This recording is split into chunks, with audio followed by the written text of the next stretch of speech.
Present Success. Introduction. I wrote about the value of speaking out loud in the first person affirmative to learn on a deeper level of consciousness. To develop presentation and speaking skills, I will take the same approach.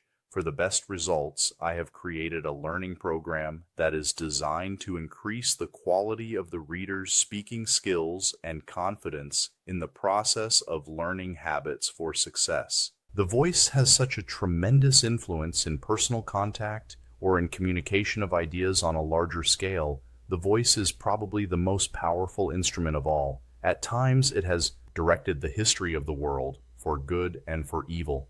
Think of the great orators of our time. Historical figures used their voices with remarkable results. These people knew how to speak, how to shade each verbal image, and applied it for the maximum effect and impact. They knew how to speak because they learned the fundamentals and spent countless hours developing and perfecting their vocal skills. Yes, they knew how, and with this knowledge had a tremendous influence. As an aspiring presenter, announcer, media personality, etc., etc., remember that the cost of success is attention. The more I pay attention, the greater the success I will achieve. I will work on voice and announcing techniques every day to progress to achieve the level of success I desire. I will keep the practice sessions short and frequent to exercise and develop my skills. I practice, practice, practice. Remember, the cost of success is paying attention. I start with 5 to 10 minute practice sessions and build on abilities as the voice skills develop, power and endurance increases. As the voice grows stronger, I will increase the vocal workouts to increase my abilities and challenge myself to be better and better each day in every way. Physically, mentally, and emotionally, I am healthy, smart, and confident. This course will give me the guidelines to practice and achieve the success I desire. I learn by doing. Practice, rehearsal, and experience will create the level of professional skills desired as I progress toward the goal of becoming a professional announcer with great opportunities. Personality and general deportment create the all-important image in the eyes of the public. A media personality's life is filled with action and variety. During a typical day, they may be called upon to cover an exciting news event, record a commercial spot, or conduct an interview. You may be a salesperson, entertainer, commentator, and sports reporter within a matter of hours. With all the varied demands of this career, the announcer must be well-informed, well-rounded, poised, alert, and confident. The personal popularity of voice acting work often results in requests for appearance as an MC, Master of Ceremonies, at special events. The job is a challenge requiring great personal demand in skills and deportment. It is also one of the most exciting and satisfying careers too. As I take this first tangible step toward the realization of my ambition, I create opportunity for every possible success. Voice skills. The 5 most important areas that guarantee I will get the listener's attention. Articulation, speak clearly to be understood. Inflection and pitch, to make words and meaning interesting. Pace and volume, variation adds quality. Phrasing, conveys the message clearly. Pause to emphasize. I know my voice has influence in my life. Now I remember. My voice is unique and represents who I am projecting to the world. I appreciate my abilities and practice healthy habits. The master of any art begins as the student with a clear vision and focus on the end result desired. My intention equals my results, and I present with confidence. I practice speaking and record my voice. I listen to how I sound. I listen to my voice critically. I take time to practice and listen to the different aspects of my voice in order to achieve optimum results for myself. I will be glad I did. The results will be audible. Lesson 1. Presentation skills. I know. Before the audience hears any message, the messenger is communicating with physiology, body language, and clothing. The first impression, in 15 to 30 seconds, I make a first impression judgment as they enter a room. When they open their mouth, they may be dull and disappointing or fascinating and charismatic. Body language. When I first meet someone, the initial 3 minutes can be critical in making decisions. I make sure they count. Handshake, be firm yet gentle. Eye contact, be direct. Smile, be sincere. Standing in front of a group, I stand on the balls of the feet, lean slightly forward to show enthusiasm and energy. I remember to keep my back straight. I keep my hands open. I use my arms and hands for emphasis.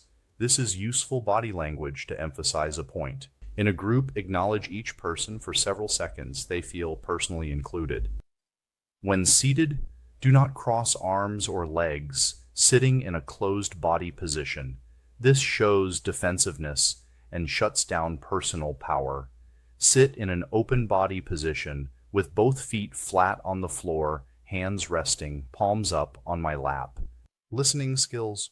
Active listening brings me into the energy of the group. When I am in front of one person in a meeting or a group presentation, I make sure I know as much as I can before I arrive. I do a needs analysis if I can. I know the expectation of what they would like to get from meeting. Get some understanding of their personality style to communicate most effectively. I'll just listen. The popular belief is that listening is an effortless, passive activity. Hearing is a passive activity. Listening is an active skill requiring concentration and effort. Attention, attending, and understanding. Attention 100% on the speaker. Be in the moment always. Attending, face the audience squarely, maintain eye contact, appropriate body posture and motion. Understanding, reflecting, repeating back in similar or different words, asking for clarification. When I listen absolutely, attentively, actively with concentration, it serves me and honors the person speaking. I create maximum understanding and retention of the interaction and topics. I will remember. Physiology, 55% of presentation effectiveness. The physical presentation we offer during a meeting or interview makes up more than half the reason someone makes a positive or negative decision about me. Physiology incorporates a lot more than just how I am dressed or how I look. It involves the body language I project and the physical energy or chemistry I radiate. Dress for success. When I select the clothes to use for presentations, ensure I have picked them for suitability, professionalism, and comfort. When I feel good, it will be projected to other people. Professional style combined with comfort will help get the message across clearly and concisely. I understand myself. I take time for positive thinking. I recognize and believe I am the best person to present this subject, meet this person, or get the job. When I believe, others will too. I may investigate personal growth seminars that are offered to develop self-esteem. These are some of the points to practice and research. I may select mentors. I study them, and maybe I mirror their qualities. I learn what makes them self-confident and effective. I make notes for my benefit. Voice and muscle exercises. To practice specific types of speech, it is important to warm up. The neck and shoulder muscles need to be relaxed to get the optimum results. Shoulder and neck exercises. Raise the shoulders as high as I can. Hold them a moment. Relax. Take a deep breath in. Let the breath go and relax. Gently move the shoulders around in a circle to relax and feel comfortable. Stretch the neck just a little bit and slowly move the head to the right, back to the front, to the left, back to the front, and then relax the neck. Allow the head to gently fall forward onto the chest. Slowly move the head around as far as it feels comfortable. In order to articulate my words well, it is important to have a well-oiled jaw, loose lips, and a toned tongue. Mouth, jaw, and tongue exercises. Open the mouth as wide as I can, then small as I pucker the lips together and form an ooh shape. Move the jaw from side to side to loosen the muscles. Exaggerate the sounds ee and wow, moving the lips as fast as I can. I pretend I am a horse and blow air through relaxed lips, ensuring to get the lips vibrating. E, ow, e, ow, e, ow. Now I repeat. The lips, the teeth, the tip of the tongue. Extend the tongue outside the mouth and circle it clockwise and counterclockwise 4 or 5 times. Press the tongue on the roof of the mouth with the top side against the roof and then the bottom side.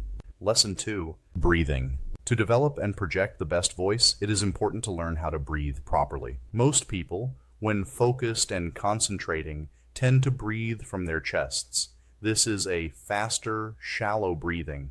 It is important to know how to produce the desired sounds with the voice and to practice this. The voice is a wind instrument, and with the proper amount of air being used to produce sound, the results will change from shrill or tinny to rich and resonant. When the throat can relax and the vocal cords have the volume of air, the sound will be powerful, rich, and resonant. To master having a rich voice, first practice diaphragm breathing. The diaphragm is a muscle that separates the chest cavity from the abdominal cavity. Imagine the diaphragm is like a big elastic band around the waist, and when I breathe in, I imagine I'm stretching the band out as far as I can in the front and at the sides as well. I fill the entire cavity with air. I allow the volume of air needed to master a rich, resonating tone. I relax the shoulders and neck muscles and allow the throat to open. I yawn and feel the diaphragm expand. I fill the diaphragm with air and then fill up the chest cavity. I practice breathing in through the nose for a slow count of 5. Hold the breath for 2 counts and then breathe out slowly through the mouth for a count of 7. This allows the body to fill with oxygen and to squeeze out excess carbon dioxide. I will notice as I practice this 3 to 5 times, I begin to relax. I will practice at least 3 times a day. I will notice that I consciously move from shallow breathing, which hampers my voice production, to the deep, relaxed breathing I desire. To exercise breathing and develop the vocal abilities, I make sure to spend time power walking, running, swimming, or any exercise that develops breathing control. Practice discipline. It is worth the resulting effects. The voice is a wind instrument, with air passing over the vocal cords to make the sound. The way air is applied to the vocal cords makes the quality of the sound.